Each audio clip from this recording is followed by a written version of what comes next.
been ages. See, why are you doing you this stupid woman? I've been waiting in the car for so long, and you're here talking to this old man. They're friends. I don't care whether your friend, she's been keeping you waiting in the car. Can we go now, please?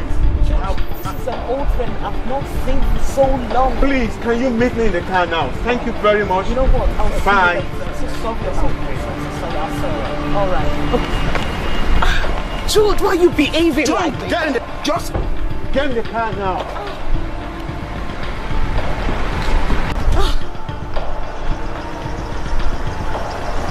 Come on, come in, let's go. George, How you need could to you stop keep me this. waiting? You need to stop this, George. You can't just be disrespecting me everywhere. It's unfair. I don't care what you think. You should care about what I think as well. Is it fair on me to stay in the car waiting for you for ages?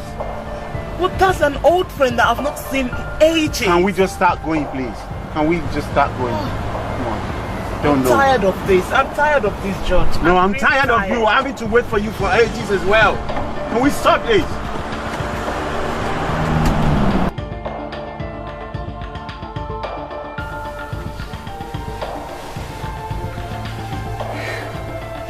Oh God, I'm so tired tonight. Rose, come here. Why? Come and sit beside me. Why are you going away from me?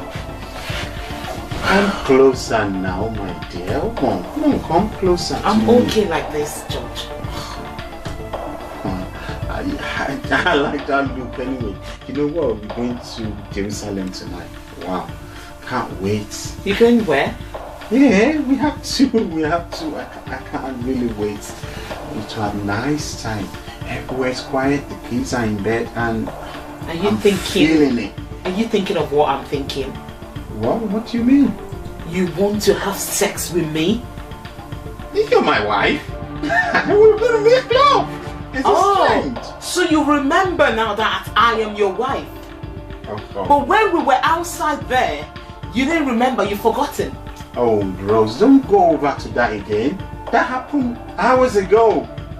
Papa, I've forgotten about it. You still remember that? You holding on to that? Come on, forget about it. You've forgotten about disrespecting me and disgracing me in front of an old friend that I've not seen for about 10 years. It happened in the morning. Forgive and forget. Oh, come on. So you don't think you owe me an apology? You just want to make love with me?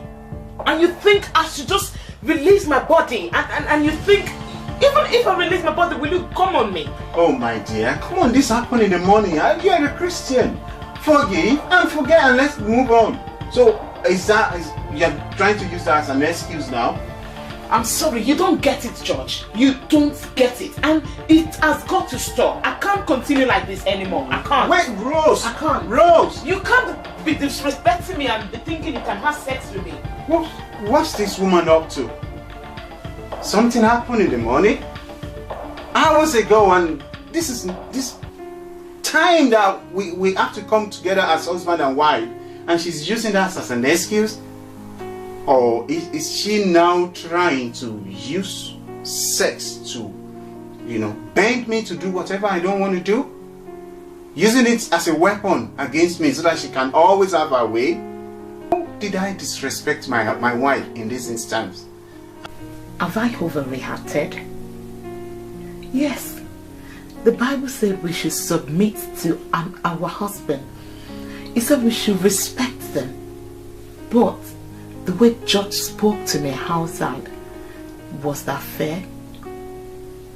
And me saying no to his needs, was that justified? I really need us to talk about this thing. Hello beautiful people, you are welcome back, and this is Adeyinka Adeomi, and I am Olayiwola Adeomi, and we've been together in this business for over 14 years. Over 14 years. We've been married. This is Relationship Clinic, one of what God is leading us into at this moment. And let's go straight to what just happened now in the drama you've just seen. We want to talk briefly. Why did I get angry? A man doesn't like to be kept waiting. I think George thought that they finished from whatever meeting they're coming from. Why should Rose kept her waiting in the car? And that got him really upset. Well, I think you were right to some extent. But I would also want to add that George was really angry because he felt disrespected. What's going on? Come on, I've been kept waiting here, and this woman is there enjoying the company of another man. And another thing I want to say that it might be probably because maybe Rose doesn't even laugh at home when the husband crack jokes or when he talks. But when a man sees you laughing at another man's joke, when you don't laugh at his own joke, it might as well cause friction, you know. So that's another thing. You going to ask me anything? Yeah, the way George came to speak to Rose, God, that was alarming. How could that happen? Well, like I said, she got carried away with the person she was talking to. Even when George was beeping the horn, she wasn't even listening. And so he had to come out, because obviously a man wants to come out and show authority. You know, you've slighted me, I want to show you that, well, this man was there when you were doing this to me. He could have as well tell you, oh, your husband is in the car, go. But he didn't say nothing. So he was passing two messages. Number one, that, okay, I want to let this man know that I have the authority. And then passing another message to the wife that, oh girl, you do what I want. Oh. So you can see from that short playlet that George and Rose, from what you said as well, they're in this kind of a master and slave relationship. I wouldn't want to say it's a master and slave relationship. I would think it's the word respect taken too far from both sides, because George felt he wasn't respected enough, and then when they got home, Rose felt she was the one that was disrespected. So it depends on which angle both of them are looking at this thing from. Okay, let me cut you there before you go any further. I have heard this saying before, that two wrongs cannot make a right. As the man, you felt your wife has already disrespected you. Why did you have to go ahead and disrespect her? What you're fighting for or what you're going against? I don't understand that. Like you said, two wrongs don't make a right. It's obviously wrong for a man to just barge in like that on the wife and actually say those words, because we could hear words like "you stupid woman" and all that. So I believe there's an underlying issue. It goes beyond just that day. Probably things like that have been happening in the past that they've not dealt with. They've not actually set up the terms. You know, if I'm doing something and you feel that thing is wrong, but you've not communicated it to me in a better way. Anyway, there are ways you communicate. To George, he was communicating, but that's not communication. You get me? So if you've not communicated it to me, I feel what I'm doing is right.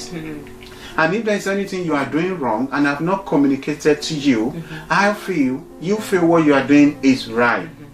And so it's always good to have terms and come together on matters. Every little thing matters in marriage, in relationship, that people have to talk about every little thing. So from what I can gather from what happened outside there and from what you've said as well, it's just basically two things: communication and respect. Of course, yeah. And respect, they say, is reciprocal. If you want me to respect you as a man, that means you have to respect me you as a well woman. as a woman. You have to respect my person. You have to respect who I'm talking with, because it's gone beyond just her. you're disrespecting even the guy she was talking with.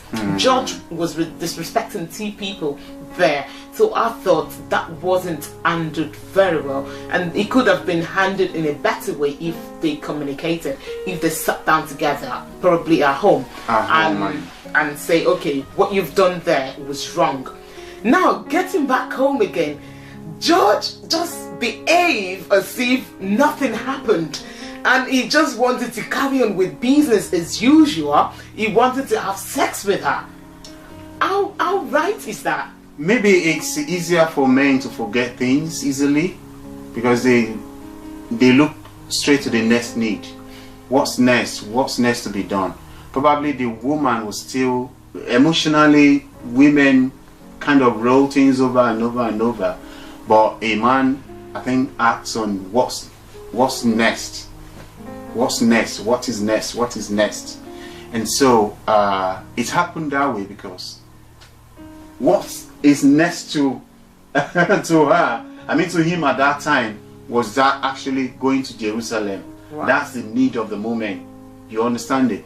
But for Rose, emotionally she was broken because of what happened earlier. So she still could not get herself to that stage, and she felt that it's something they need to talk about.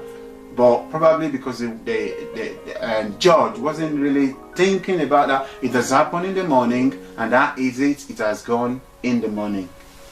Wow. With the money. Wow, what can I say? I can only say that we need to understand women, because women, we are emotional beings. We are carried away by our emotions a lot. And men, they've got like different compartments in them. When any needs, they go to that compartment and just bring it out. Like George. And then we can shove things under the rug and forget about it. But women is not like that for them. I think that's one lesson we should learn, that when something happens to women, they want to talk about it. They want you to know how they feel. They want you to understand that what you've done was wrong, and you need to own up as a man. And that's another thing. It's difficult for a man to own up that I'm sorry. Well, like because I believe George found it so difficult to say he was sorry. We discussed earlier because he probably was feeling that he hasn't done anything wrong, and he was thinking that it was Rose that was wrong in that as at that time. So a Christian, a born-again Christian, will know that definitely I shouldn't behave in such a manner. You know, he will know immediately when he has done something wrong. The Holy Spirit in him should prick him and let him know that this thing is wrong. I want to briefly, before we bring this to a close, I want to read from the book of 1 Peter chapter 4 verse 8. It says, above all, love each other deeply, because love covers over a multitude of sin. You know, it goes both ways. It goes for George in the morning as he backed out of the car to kind of, I would call it assault his wife. Because you don't have to, it's not only when you beat somebody physically that you assault, or it was a verbal assault on the wife. So if he had taught, you know, love, he wouldn't have done that. And then at night, probably Rose shouldn't have done that as well, because love, they say, covers a multitude of sin. But we should not hide under this passage to just cause injury, wounds upon our loved ones. It shouldn't be a master-slave relationship simply because there is love. And you say, well, love covers it, so I can slap him and get away with it. I can slap her and get away with it. No, it doesn't work that way. Wow, what can I say? I think he has said it all. This is Relationship Clinic, and it is a clinic where we discuss about practical issues that are relating to love and relationship, and in marriage as well. I know a lot of us, we know a lot of things about marriage and relationships, but we are not here to teach anybody any new thing, but we can only make you to think, you know, you have to grow from the inside, and it is whatsoever you allow to go through in you that you can think about or meditate about. And that is why we, you know, encourage people to welcome the Holy Spirit into their marriage, into their homes, into their relationships. It's going to help them to grow, to love one another, to understand one another. Get what works for your family. Read books, read the Bible, pray, do all sorts of things, but make sure that what works for you, the formula that works for you, is something that the two of you sat down to formulate, not something where someone else put together for you. It's going to help you to go a long way. Hope to see you soon. Thank you. Bye. Bye.